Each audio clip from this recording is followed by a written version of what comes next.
Hello, and welcome to my YouTube channel. In this video I am going to attempt to answer a very important question. Is the Galaxy Watch 6 any good when it comes to tracking workouts? The answer is definitely yes, however tracking workouts is such a broad term. I will provide the specifics as to who would better suit and get the best value for money. If you are new to my videos, I like to keep my explanations short, to the point and easy to understand. That way you get the answers that you cover right away. With that said, let me show you who would find this device useful. As I mentioned before, workout tracking is such a broad term, and this visual is to provide a simplistic view on how the device can better support you. It's all about the features and how it can better support you, and that's how I provided this review. As you can see, it's more suited for an intermediate level workout tracking. If you are someone who is more at the beginner level, there is some allowance for growth. This is a good thing because as your fitness level improves, there is enough features built in to support you. Please also note that this review is based on the native workout tracker Samsung Health only. If we include third-party integration, the visual will look like this. As you can see, you gain more features, and the device has the ability to support anyone that is close to advanced level. This also allows for further growth for anyone that is currently at the beginner level who would one day like to train for an event. Anyway, if I was to create a profile on the ideal user, it would look like this. If you are going over the list right now and tick any one of these list items, then I think you will get great value. I have already talked about the first 3 bullet points. The Galaxy Watch 6 Classic can still support you as your fitness level transitions at different stages. As for connecting to third-party applications, the Galaxy Watch is absolutely amazing. If you pay for a premium level subscription with a third-party app, it is likely the Galaxy Watch can integrate with it. GPS tracking is reasonable, reliable, and you do have the option to share your GPS activity in GPX file format to other users. If you are someone that uses Bluetooth sensors, the device does have that ability. Anyway, like many things, you get the good with the bad. Here is a profile that I think is not ideal. Like I mentioned earlier, that the workout tracking review ability of Samsung Health only. I have added an asterisk beside those bullet points. Well, anyway, if any of these bullet points is something that you prioritize when tracking your workouts, then the Galaxy Watch 6 Classic is not the device for you. As for the first bullet point, the Galaxy Watch does track the info to calculate training load, but I do suspect this information gets fed into a third-party app and provide that information. I will explain more in detail for the others, however the last 2 bullet points could be a massive deal breaker. I do think that the battery life is very weak, and I do find it to be a hassle to manage my battery life throughout the day just so I have enough battery life to track my activities. I like to do a lot of hiking and running, so I have to have at least 50% battery life minimum to have any chance. I do find charging the watch every day a hassle too, so just some food for thought. Now, in terms of overall rating, the Samsung Galaxy Watch 6 Classic is at 8 out of 15. The device does not provide all of the support at intermediate and advanced level tracking. If third-party integration was included, the device will have a rating of 12 out of 15, because third-party apps can cover the areas where Samsung Health cannot provide. In terms of key discussion points, the bulk of the discussion will be on bullet points 1, 2, 3. In these discussion points, I will show you what features should be available at that level to better support you when tracking your workouts. Discussion point 4 will be interesting, and you may find some surprises when I show you the overall rankings. I have provided the timestamps in the description so you can skip to the areas that matter to you. Anyway, let's now take a look at the basic level results. Now, when it comes to tracking your workouts at a basic level, the list of features that you see is to help support you at this level. The Galaxy Watch 6 Classic has all of these features, and after using the device for some time, here are all of the features that I found to be very reliable. Now, you could argue that calorie counting and step counting reliability is reasonable because you have to allow for some variance during tracking. Either way, the device does a great job at this level. The list that you see here are the ones that I feel is important at this level. Next, I will share with you my experiences when testing the device, and hopefully this will match the expectations that you want when tracking workouts at this level. Okay, now first on the list is various workout modes. Samsung Health has over 90 different workout modes which can range from outdoor activities, social activities such as dancing, sport, or gym classes. There is so much to choose from. Now you can only save 3 favorite exercises and not 5, so I apologize for the error on the screen. But from my own personal experience, I wish that this number was higher because I do multiple activities such as hiking, weight training, yoga, and boxing.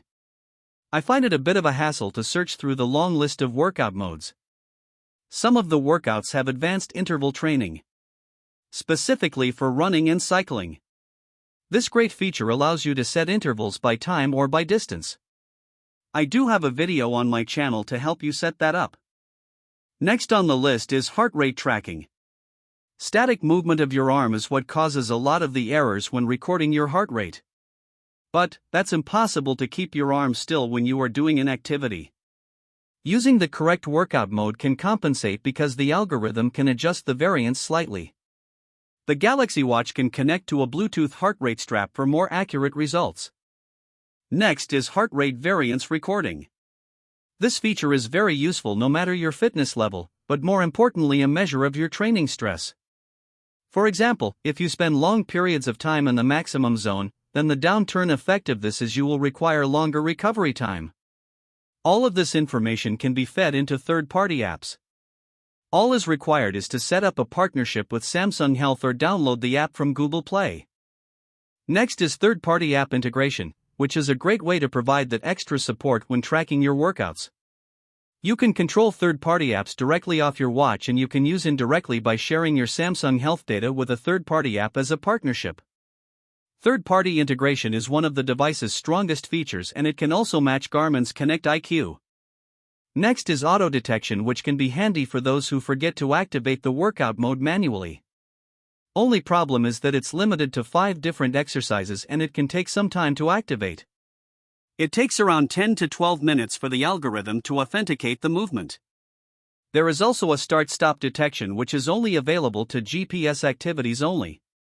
Very handy for runners or cyclists that travel through the city and stop at the traffic lights, then reactivate almost instantly once you begin moving, which is such a handy feature. Anyway, let's now take a look at the intermediate level results.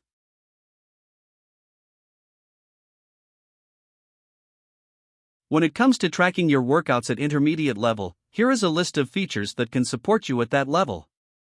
It's not a long list because these features are more specialized. Now, the Galaxy does not have all the features at this level, and let me show you how the device can support you. As you can see, the Galaxy Watch has only 3 out of the 5 features at this level. The Galaxy Watch does track the information to calculate training load and recovery time, so I know this information can be obtained through a third-party app. Now, if we strip away the features that are not available, here is what I experienced using these features. I found 2 of the 3 to be reliable, but I will go into detail next. First on the list is to determine your fitness level. The Galaxy Watch can do this by calculating your VO2 max. If you are not sure what VO2 max means, it's basically your body's ability to absorb oxygen. As you get fitter, your body's ability to absorb oxygen becomes more efficient. The device then gathers this information and provides a VO2 max score. If your VO2 max score is low, then you have some work to do. VO2 max are only available to aerobic exercise that go longer than 10 minutes. Another popular method is the 10-minute walk test. All you need to do is find a track that's flat and walk at a consistent pace for 10 minutes. I will leave a link in the description on how to get started and how to plan your track. I had a lot of failed attempts because of GPS errors, but eventually I have found a method that works. In terms of accuracy, it's reasonable. Normally VO2 max tests are done in a test lab, so do take this measurements with a grain of salt. Next is GPS tracking. I found the experience very user-friendly, and the device has very good accuracy. What's also very good is the altitude tracking. I will provide a link in the description so you can view the GPS and altitude accuracy tests. The only flaw I had while testing GPS accuracy is tracking nearby tall buildings. The issue is multipathing error, where the device needs more time to pinpoint your location. I have all this information in my other video, so see link in description. Now the last item on the list, which is AI coaching. Samsung Health has a workout mode called Running Coach. It has various running programs more suited for a new entrant to running. It's not quite at the same level as Polar devices, but it's good enough to keep you active. There is the option to use a third-party app. Some of the dedicated running apps will have their own running programs you can follow. So that's intermediate level. Let's now take a look at the advanced level.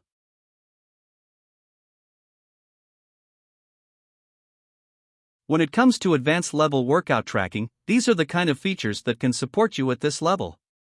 Unfortunately, the Galaxy Watch 6 Classic does not have all the features at this level.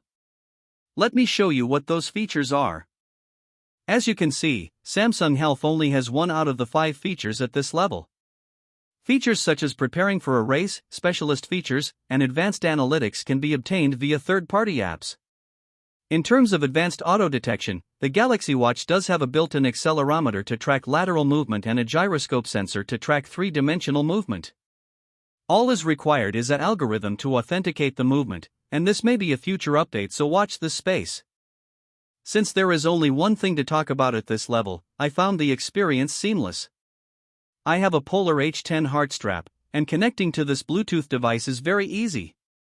I will do a separate video on how to set this up. The Polar H10 is the only Bluetooth device I own, however you can only connect to certain brands.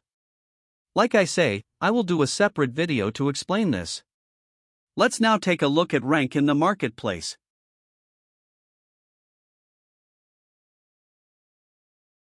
Now, in terms of workout tracking ability, the Galaxy Watch 6 Classic is sitting 7th on the rating table. Please note that this rating table are devices that I currently own, does not include third-party integration, and they all have been reviewed the same way.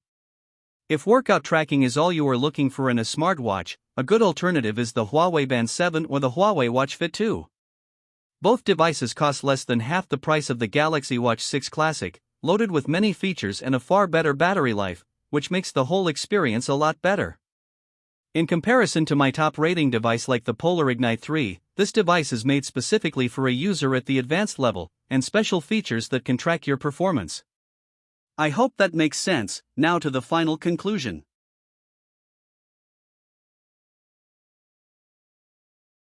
Thank you so much for watching the video so far, and I hope the information that I have provided for you has given you an idea what the Galaxy Watch's workout tracking ability. It's definitely a great device for beginners, and it also has some allowance for growth. As your fitness level progresses, the Galaxy Watch can still support you along the way. Third-party integration is one of the strongest in the market, and does rival Garmin's Connect IQ. If you have a premium level subscription with a third-party app, you can control the app directly from your watch, but you must check this first. I will provide the links to my GPS accuracy and altitude accuracy articles. I didn't get to say much in this video because it's such a big topic and I want to keep this video short. Lastly, the battery life could be better and at times can be an inconvenience. I have to restrict using the device too much, just in case I don't have enough battery life to track my workouts. This may be a deal breaker for many, especially for those that do multiple workouts in a day. I typically charge the device every day, and on occasions I will need to charge twice a day. Once again, thank you for watching. Please like, share and subscribe to channel for future videos.